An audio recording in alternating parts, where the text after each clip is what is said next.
Chief Meteorologist Sarah Knox joining us. And Sarah, we've been listening to law enforcement throughout the day. Many accidents and crashes this evening. Tough road conditions out there. Absolutely, especially in places where that snow is finally beginning to stick. We've seen more consistency of the snow falling down, particularly in the areas where we see all those pink roadways.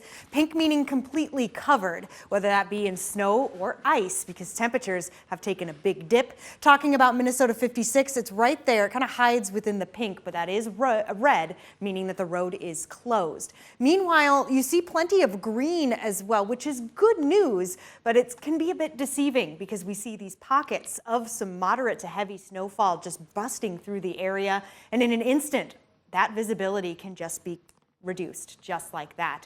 For example, I'm going to bring us over to I-35 Twin Lakes. It didn't look like this just a moment ago, but as these continue to update the images from MnDOT and Iowa DOT, we start to see different scenes taking place. Here, Highway 52 and Civic Center, you can see a little bit of the snow blowing on the roadways, just updates a little bit quicker so we can see some of that traffic moving freely. It's not great outside, and it will continue to not be great as we come into the evening. Thus, a blizzard warning for all of us here in the pink. That goes until 9 p.m. this evening. We'll see if they decide to extend it, they being the National Weather Service. Gusts up to 50 miles per hour. We've already seen it. Rochester, the highest gust I've seen so far, 57 miles per hour. And then these whiteout conditions that Cammie mentioned, particularly on Minnesota 56, making things tricky.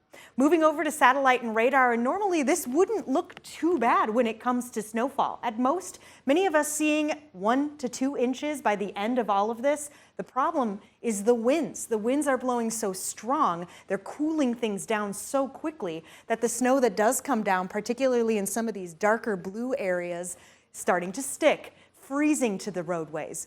So not only are we dealing with limited visibility, but slick spots that we can't necessarily see immediately either. So that has been a huge problem this evening commute. Now this system is continuing to make its way off to the east. As it does, though, this high pressure moving quick, button up against the low pressure, creating that strong pressure gradient. And that's what we can thank when it comes to these winds. So for the wind speeds, luckily they will start to calm down. Still very strong, though, even as we come into the overnight. Still plenty of fresh snow around the area blowing around, and temperatures, of course, continuing to plummet.